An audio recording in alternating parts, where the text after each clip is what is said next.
নমস্কার। যুক্তি তর্ক সঙ্গে অর্কই আপনাদের স্বাগত। আপনাদের সঙ্গে আমি অর্কপ্রভ সরকার।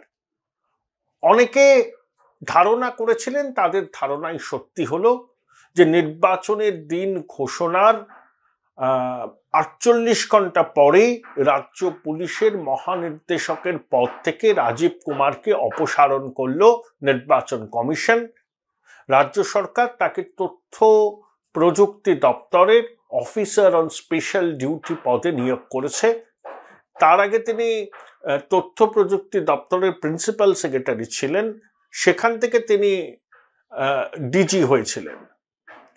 যদিও তার নিয়োগ ঘিরে বিতর্ক, তার সিবিআই তার নামে মামলা করেছে, সুপ্রিম কোর্টে তার শুনানি ছিল, শেষ পর্যন্ত সেই শুনানিটা হয়েছে না পরে ডেট পেয়েছে আমার কাছে এই মুহূর্তে মনে নেই, কিন্তু রাজীব কুমার একটি বিতর্কিত চরিত্র এবং একই সঙ্গে দক্ষ পুলিশ অফিসার।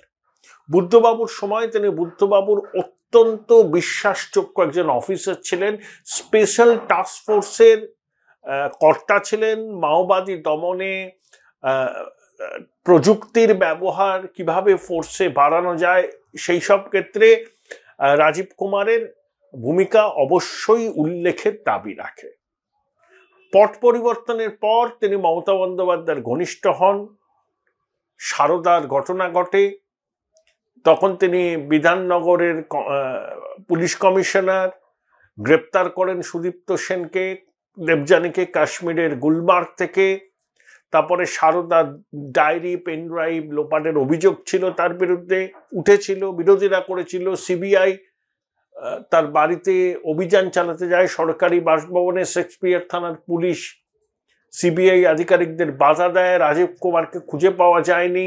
তারপর সুপ্রিম কোর্ট থেকে রক্ষা কবচ নিয়ে তিনি আবার ফিরে আসেন, পুলিশের চাকরি তারপর কিছুদিন করে আবার তিনি চলে যান যে পোস্টটা আইএএস অফিসারদের জন্যই সাধারণভাবে সংরক্ষিত থাকে, সেই পোস্টে, অর্থাৎ তথ্য প্রযুক্তি মন্ত্রকের প্রিন্সিপাল সেক্রেটারিকে।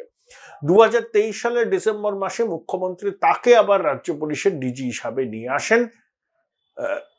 খুব ট্রাস্টেড অফিসার রাজীব কুমার, যার বাড়িতে সিবিআই এর অভিযানের পর মুখ্যমন্ত্রী ধর্মতলায় টুল পেতে অবস্থান করেছিলেন 2019 ফেব্রুয়ারি মাসে। সেগুলো আপনাদের নিশ্চয়ই মনে আছে, আজ থেকে ঠিক 5 বছর আগেকার ঘটনা। সেই রাজীব কুমার সন্দেশখালীর ঘুরে বেরিয়েছেন, শেখ শাহজাহানকে ধরতে বাধ্য হয়েছেন আদালতের নির্দেশে। রাজীব কুমারের বিরুদ্ধে বিরোধীদের অভিযোগের একেবারে কি বলবো, নামতা পড়া যায়। কি কি অভিযোগ? মূল অভিযোগ হচ্ছে যে তিনি প্রযুক্তিকে ব্যবহার করে বিরোধী শিবিরের মধ্যে অনেক রকম অস্বস্তিকর পরিস্থিতি তৈরি করে। দেখুন, বিরোধীরা একটা অভিযোগ করেন না যে শাসক দলের বিরোধী রাজনৈতিক ব্যক্তিত্বকে বা রাজনৈতিক দলের কর্মীকে মিথ্যা মামলায় ফাঁসানো হয়। যেন অনুব্রতের একটা কথা তো কার্যত প্রবাদে পরিণত হয়েছে। পরিষ্কার বলছেন একজনকে, এই এসপি কে দত্ত ওই মেয়েটার নামে গাঁজা কেস দিয়ে দে, তা অনুব্রত সকন্যা তিহারে গড়াগড়ি কাছে, বাপ বাপকে ছাড়ে। রাজীব কুমারের পেশাদারিত্ব নিয়ে কারোর কোনো প্রশ্ন নেই, কিন্তু প্রশ্ন একটাই, শুধুমাত্র পেশাদারিত্ব, আমি পেশাদার কিন্তু আমি একেবারে কি বলবো মহীয়সী নারীর আজ্ঞাবহ ভক্ত রামপ্রসাদের মতো যেমন চালাও তেমনি চলি, তাতে আইনের শাসন হয় না, শাসকের আইন প্রতিষ্ঠা হয়। একজন আইপিএস অফিসারের এই ধরনের অনুপ্রাণিত হওয়া বোধহয় সমাজের পক্ষে ভালো নয়। 2016 বিধানসভা নির্বাচনের আগে, তখন তিনি কলকাতার পুলিশ কমিশনার ছিলেন, নির্বাচন কমিশন তাকে সরিয়ে দিয়েছিল, তার জায়গায় সৌমেন বাবু এসেছিলেন। তিনি চেষ্টা করেছিলেন খুব ভালোভাবে কলকাতা নির্বাচনকে পরিচালনা করার। ভোট মিটে গেলে তাকে একটা গুরুত্বহীন পদে মহীয়সী নারী বদলি করে দেয়, আবার রাজীব কুমার আসেন। তো এবার তাকে তথ্য প্রযুক্তি মন্ত্রকের ওএসডি করা হলো। এটা বোধহয় অনেকেই আন্দাজ করতে পেরেছেন যে রাজীব কুমারকে আর পদে রাখবে না নির্বাচন কমিশন। শুধু রাজীব কুমার নয়, গুজরাট, উত্তরপ্রদেশ, তারপরে ঝাড়খণ্ড, এইসব জায়গার স্বরাষ্ট্র সচিবদের কিন্তু সরিয়েছে নির্বাচন কমিশন। শুধু রাজীব কুমার নন, বিবেক সাহাই এসছেন। বিবেক সাহায়ের ভাই বিকাশ সাহাই আবার গুজরাট পুলিশের ডিজি। বিবেক বড়, তিনি নন্দীগ্রামে যখন মুখ্যমন্ত্রী প্রচারে গিয়ে আহত হলেন, মুখ্যমন্ত্রীর নিরাপত্তার দায়িত্বে ছিলেন বিবেক সাহাই, তাকে তখনই সাসপেন্ড করা হয়। এরপরে কে বা কারা?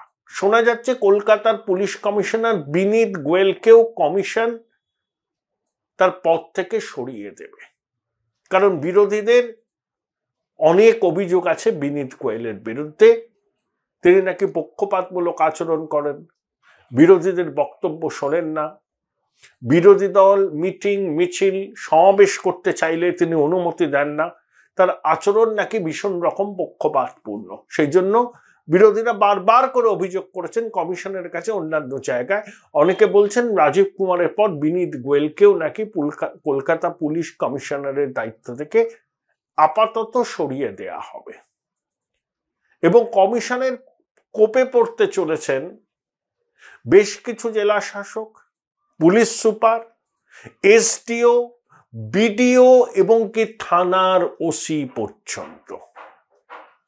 কারণ এই রাজ্যে তো অনুপ্রাণিত আমলা পুলিশ অফিসারের ঘাটতি নেই, তারা সংখ্যায় প্রচুর।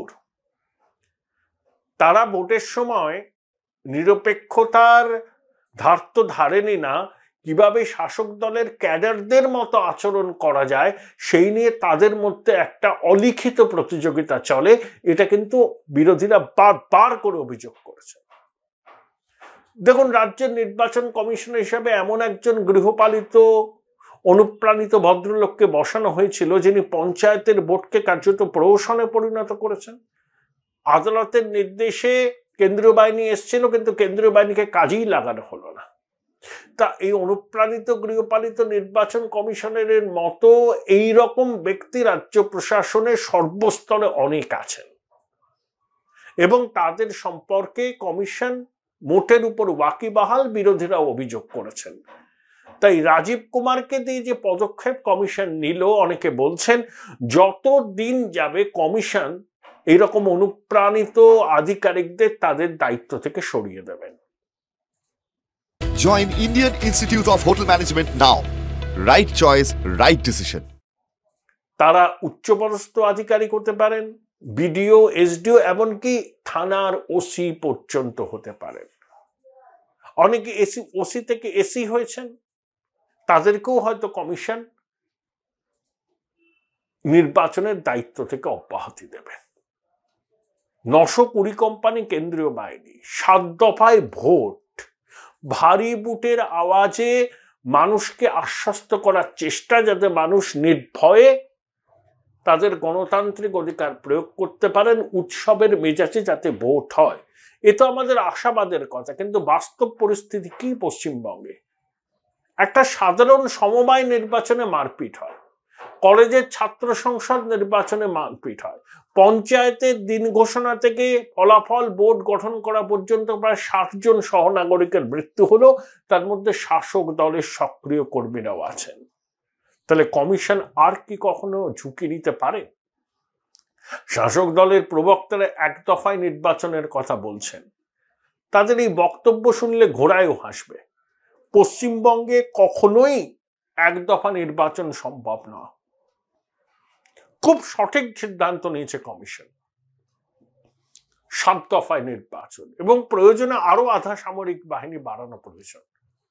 কারণ অতীতের অভিজ্ঞতা আমরা যা দেখছি, এক শ্রেণীর অনুপ্রাণিত আধিকারিক, সিভিলিয়ান এবং পুলিশ, তারা কার্যত পার্টি ক্যাডারের মতো কাজ করে। দেখলেন না পঞ্চায়েতে নির্বাচনের সময় বিডিওদের ভূমিকা? ব্যালট পেপার গণনা কেন্দ্রের বাইরে গড়াগড়ি খাচ্ছে। কিরকম ভৎসিত হতে হয়েছিল বিডিওদের আদালতের সামনে। তাহলে সেই সব আধিকারিককে কি আর সাধারণ নির্বাচনের সময় দায়িত্বে রাখা যাবে? মনে হয় না। তাই অনেক বিডিও, এসডিও, থানার আধিকারিক, একটা থানায় 10 বছর থেকে এখন অ্যাসিস্ট্যান্ট কমিশনার র্যাঙ্ক পেয়েছেন সেই রকম কিছু লোকজন, জেলা শাসক, জেলার পুলিশ সুপার, তাদের অনেককেই কমিশন নির্বাচনের দায়িত্ব থেকে অব্যাহতি দেবেন। রাজীব কুমারকে দিয়ে শুরু হলো, এরপর নাকি ধাপে ধাপে তালিকা অনুযায়ী কমিশনের নির্দেশ পৌঁছবে নবান্নে, এবং নবান্ন বাধ্য কমিশনের নির্দেশ মানতে, কারণ নির্বাচনের সময় প্রশাসনের সবটাই এখন নির্বাচন কমিশনের আওতায়। কমিশন আশা জাগাচ্ছে মানুষের মনে, কিন্তু কমিশন অনেক সময় তর্জন গর্জন করে, কিন্তু নির্বাচনের দিন আমরা দেখি কমিশনের পর্যবেক্ষকদের পাওয়া যাচ্ছে না, তাদের ফোন নট রিচেবল, ফোন বেরিয়ে যাচ্ছে, ধরা যাচ্ছে না। সেই পর্যবেক্ষকরা আকাশ বাতাস বিদীর্ণ করে ঘুরে বেড়া করতেন নির্বাচনের আগে। তিনি আছেন, তিনি সর্বরোহ করো বিষণ্ণকরণী, তিনি গণতন্ত্রের ধারক ও বাহক, মানুষের আশ্বাস বিশ্বাস জন্মালো সেই পর্যবেক্ষকের উপর না। তিনি দুষ্কৃতীদের ঠান্ডা করবেন, কিন্তু নির্বাচনের এক দুদিন আগে হঠাৎ করে তিনি চলে গেলেন তার নিজের বাড়িতে অন্য রাজ্যে। নির্বাচনের আগের দিন ফিরে আসলেন, তারপরে তাকে কেউ আর ফোনে পেল না। হঠাৎ তিনি বাড়ি চলে গেলেন কেন?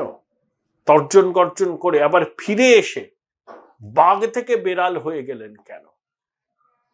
রহস্য তো ঘনীভূত হয়েছিল, আমরা জানি কেন তিনি বাঘ থেকে বেড়াল হয়েছেন। কমিশনও জানে এই ধরনের ব্ল্যাক শিপ সব জায়গায় থাকে। সেই পর্যবেক্ষকদের উপরও কিন্তু নজরদারি রাখা খুব প্রয়োজন। অনেক তর্জন গর্জন, মিডিয়ার ক্যামেরার সামনে বড় বড় কথা বলবেন, ভোটের দিন কিন্তু তারা বেড়াল হয়ে যান, তাদেরকে ফোনে পাওয়া যায় না। ভোটের 3 দিন আগে তারা হঠাৎ করে উধাও হয়ে যান রাজ্য থেকে, আবার ফিরে এসে তাদের অন্য রূপ। এই ধরনের পর্যবেক্ষকদেরও কিন্তু কঠোর নজরদারির মধ্যে রাখা উচিত নির্বাচন কমিশনে। নির্বাচন কমিশন যদি চায় উৎসবের আবহে পশ্চিমবঙ্গের মানুষ গণতন্ত্রের এই সর্ববৃহৎ উৎসবে সামিল হন, তাহলে তাদের অনেক কঠোর পদক্ষেপ নিতে হবে। রাজীব কুমারকে ভোটের দায়িত্ব থেকে অব্যাহতি দেওয়ার সিদ্ধান্ত অবশ্যই একটা সদর্থক পদক্ষেপ, কিন্তু এটা করে থেমে থাকলে হবে না।